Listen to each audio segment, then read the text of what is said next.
Hari Om. Start with the prayer. Om Samasta Jana Kalyani Niratam Karunamayam Namami Chinmayam Devam Sadgurum Brahma Vidvaram Vasudeva Sutam Devam Kamsachanura Mardanam Devaki Paramanandam Krishnam Bande Jagadgurum Tvameva Mata Cha Pita Tvameva Tvameva Bandhusya Sakha Tvameva Tvameva Vidya Dravidam Tvameva Tvameva Sarvam Amadeva Deva Tvameva Sarvam Gurudeva Deva. Hari Om. We are now looking at who is Jivan Muktaha. So several aspects are done, which is essentially Jivan Mukta is the one who is abiding in the knowledge that Aham Brahmasmi.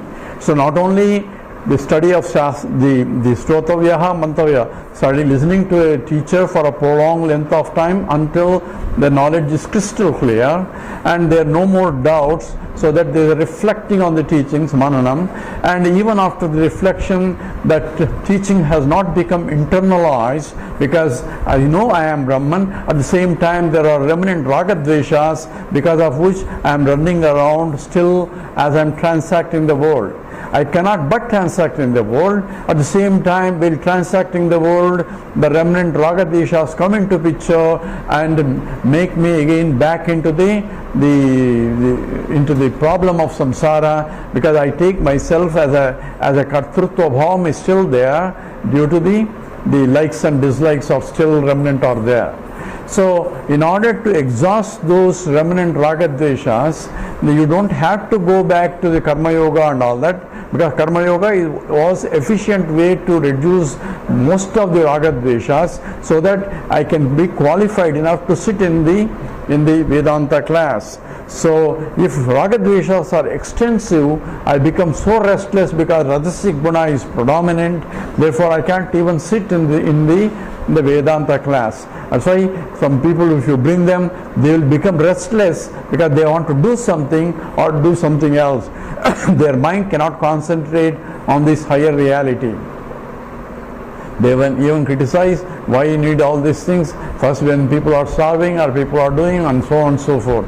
So for them, it is important first to go and actively participate in the society and slowly reduce by doing selfless actions or through action, through Karma Yoga and through meditation, Upasana Yoga. The mind has to get purified, where the Tamo Guna goes to Rajo Guna and Rajo Guna goes to Sattva Guna, and Sattva Guna can only go by contemplation on the Nirguna Brahman. That means I am the Nirguna. You cannot contemplate a Nirguna Brahmana. Any contemplation of something is only Saguna Brahma. So contemplation on Nirguna Brahma really means that recognition that I am that Brahman. So because I am cannot be qualified, I am essentially, qualification is only for an object and a subject cannot be qualified, and Brahman is also cannot have qualifications because Anantatvat, because infinite cannot have any qualifications. So Sat, Chit, Ananda are not qualities, they are only the Swarupa Lakshana of Brahman. So when I recognize that I am that Satchidananda, it means Ananda that I am longing for comes from my own self.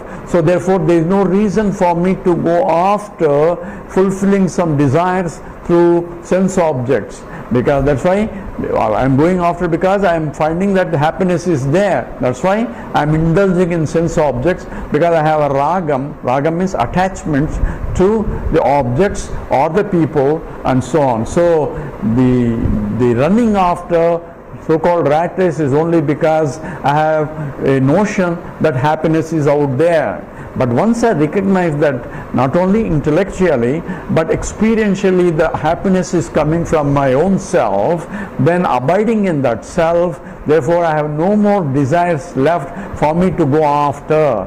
That's what is Sthita Prajnaha, how Krishna defines. This is when Arjuna asks, Sthita Prajnasya ka bhasha. What is the bhasha? Language. Language here means how does he transact, how does he behave of a Jivan Mukta or Jivan Mukta Lakshanam.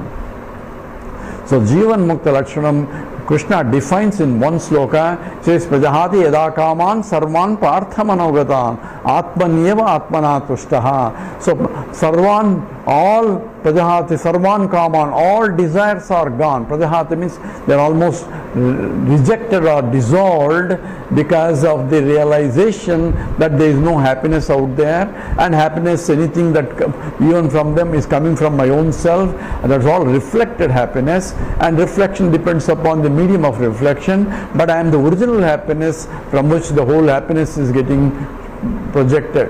So therefore, when the mind is calm and quiet in the in the state of satisfaction, when the desire is fulfilled, at that time we call it Anandamaya Kosha, and there is a reflection of Ananda also.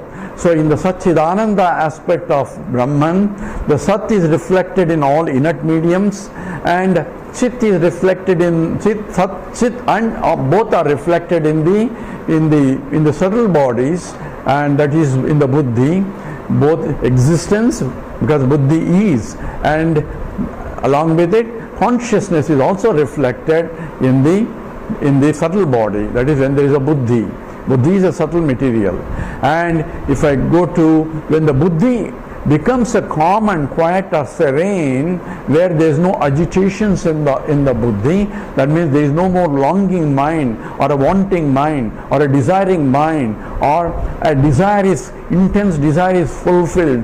At least in those moments the mind becomes calm and quiet, satisfied, and that state the happiness now also, Ananda also gets reflected. So for the reflection of Ananda, the medium should be, number one, it should exist, number two, it should be subtle, and number three, it should be calm and quiet. That means the subtle body should be calm and quiet, and that happens also in the deep sleep state. In the deep sleep state, the absence of duality, the mind is quiet, therefore I see happiness as a reflected happiness, and that's why it's called Anandamaya Kosha, only there in the deep sleep state. Anandamaya Kosha is there whenever the desire is fulfilled, and in those moments Anandamaya Kosha shows up there. But now, once I recognize that I am the very source of happiness and I don't need to go after any desires, so Prajahati yada kaman sarvan parthamanogadan atmanyeva atmana tushtaha, because I am reveling in myself, because the self that I revel is the Ananda Swarupa itself. It's a Swarupam, not the reflected Ananda. It is a Swarupa Ananda, means my nature itself is Ananda. I cannot but be happy, I cannot but be existing, I cannot but be conscious entity, and that is Satchidananda Swarupam, and that is what is called a Jivan Muktaha. So now Jivan Mukta, while coming back into the society and transacting with the local body, mind and intellect, he will still be seeing the plurality. So plurality is because plurality is not created by him or a local body, mind, intellect. Local body, mind, intellect only perceive the plurality, but that is created by Ishvara. So whatever that I see, the whole world, in fact the whole world was there before I came into this world, and it will be there even if the body mind quits this world and go to another world. So lokas are already there because it's Ishvara Srishti. Jiva Srishti is separate. On top of Ishvara Srishti, I create Jiva Srishti, and that's called Pratibhatikam. This is called Vyavaharikam. Ishvara Srishti is called Vyavaharikam, and what I create on top of Ishvara Srishti by my own raga dveshas, my own likes and dislikes, and that is called Jiva Srishti. And therefore, an object, I say I like this and I don't like this, I hate this and I love this. All those statements only reflect my own value system projected on top of the Ishvara Srishti. So realization involves removing the Pratibhasika Satyam, but Vyavaharika Satyam cannot be removed because it's not by the local mind. It's the local mind that is realizing that Aham Brahmasmi. How can local mind realize? It's not the local mind that is realizing that I am Brahmasmi. It's the local mind activated by the Chidabhasa, says that the consciousness that I am is due to that, not the buddhi or the mind. I am the consciousness that I am, because when you say I am conscious entity, I am existent entity, that consciousness is not due to the buddhi or reflection, but due to the original, because the original has to be there, and that same original is Anantam and therefore Advaitam. So understanding is like a moon recognizing or realizing. A moon's self-realization is that he has a notion that I am a luminous entity by myself, but I am limited, and wherever the luminosity is only of this size, that size of the moon, and that's what the moon's notions are. So moon needs an education. It has to go through Sotavyaha, Mantavyaha, Nidijasitavyaha to recognize that the luminosity that I am exhibiting is not of myself, it is from the total pure sunlight that is falling not only on me but in all other planets and moons and so on. It's the same sunlight falling there and making it luminous also like me. So that understanding, therefore, from the luminosity of the moon has to recognize, it's not the moon only, the luminosity of the moon, that is Chidabhasa of the mind, has to recognize that the bhasa, the shining part, Tasya bhasa sarvamidam vibhati, that bhasa, that shining of the illumination of the consciousness is due to the original, and that recognition occurs in the mind only with the help of Chidabhasa, and Chidabhasa is there only because of the original consciousness is there. So all three packages are there, and the Jiva package is only thinking that I am only a local guy. The consciousness in me is due to local entity. That notion has to be dropped, and that's what is Sthita Prajna. So when he looks at the world, he says, Guna dosa visishtesmin, we are doing this, sloka 434. Gunadosa visishtesmin swabhavena vilakshane sarvatra samadarsitvam jivan muktasya lakshanam. So jivan muktasya lakshanam, this is the lakshanam of a jivan mukta. So here he is giving you one indicationary definition of who is jivan mukta. Gunadosa visishte asmin. So asmin prapanche, this in this world there is a varieties of every object has guna or properties and limitations also. So it has a guna and dosha, and that is true across all, including every object and every person and every being also. So that is part of the swabhava of the universe. So in the Gaudapada Karika, he analyzes there is no real creation. Creation is only swabhavikam. That's what it says. Swabhavikam means it is naturally existing in different way. Whereas the scientist, Hopkins, he says God did not create this universe. Only nature created. But nature is what? Swabhavikam of what? Of the Lord only, of the Creator only, because he himself expresses in varieties of names and forms. So guna dosha, from the point of Ishvara, it becomes a vibhuti. So he doesn't have any karma and all that. I became many. Why did you become many? Because I can become a many. So that's why also people call it a Leela Vibhuti. But Leela Vibhuti from the point of Ishvara. But from the point of Jiva, it is karma that is propelling in terms of, and the total karma becomes a motivating force, which is the Maya, that is Maya of the Shakti of the Ishvara. So all that are implied and or self-consistent analysis in terms of when a sage realizes that I am Brahman, he perceives still the whole universe.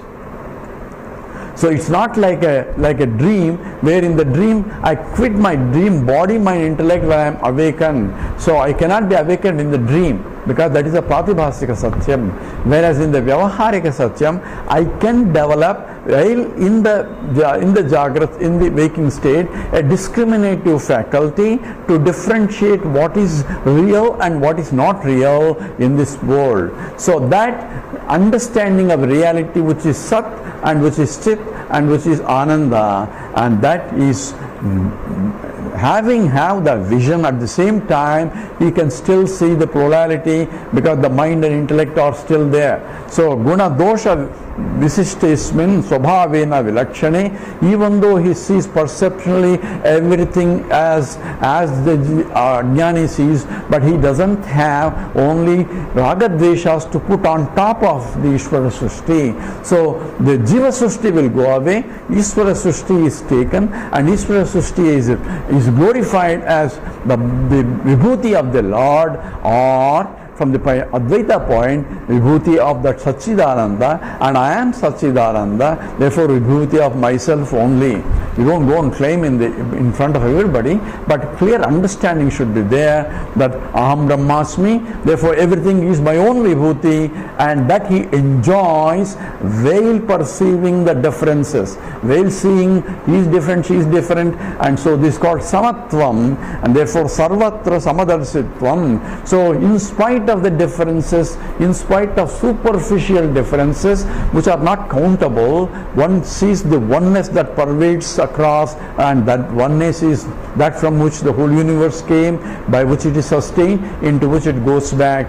That oneness is called Upadana Karanam, and that which is what is being recognized as Aham, as I am. Because existence was there before, and existence was Brahman, and consciousness, Prajnanam Brahma. So it is such is the limitless, therefore Ananda, Satchidananda was there before creation, and it is after creation is also Satchidananda, but expressed differently depending upon the medium of reflection.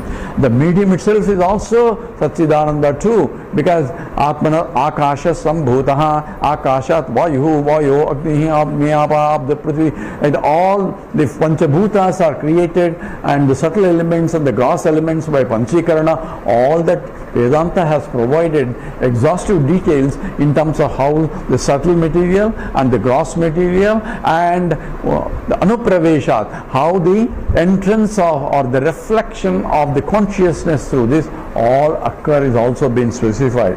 So Sarvatra Samadarsanam, so that becomes a vision of a Jivan Mukta. So Jivan Mukta Lakshanam is to see oneness in spite of differences. So not that he doesn't see differences. So if you don't see differences, it's not a Jivan Mukta, it's something wrong with your eyes. That's what Swami Paramahansa says. If I don't see differences and I am looking around, then problem is with the eyes, not with the Jivan Mukta status.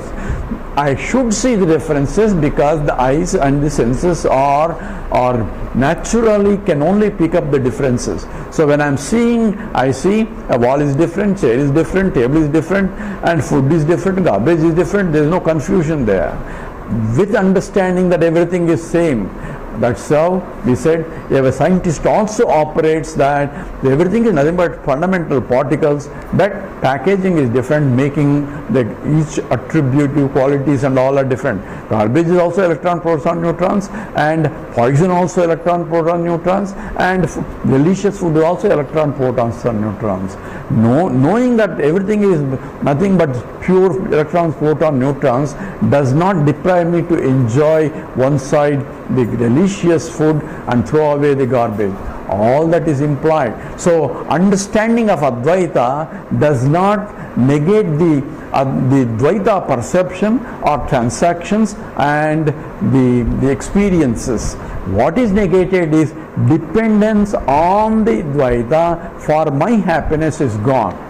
That's what has to be understood. The people say, okay, you have realized, that means using the snake rope example, and just once you see the rope, you don't see snake anymore. But snake rope example is a pratibhasikam, not vyavaharikam. Whereas if you take the same example of a mirage water, once I know that it is mirage water and not real water, in spite of the knowledge that what I am seeing is false, false still proceeds and false still is seen as a false. Only thing is now I know it is a false because that is created by that adhyasa, error is created by Ishvara. So sunrise and sunset, all these examples are given to make sure that there is a Ishvara Srishti different from the Jiva Srishti. The adhyasa that is done by the Ishvara Srishti is different from adhyasa superimposed by a Jiva, that's called pratibhasikam.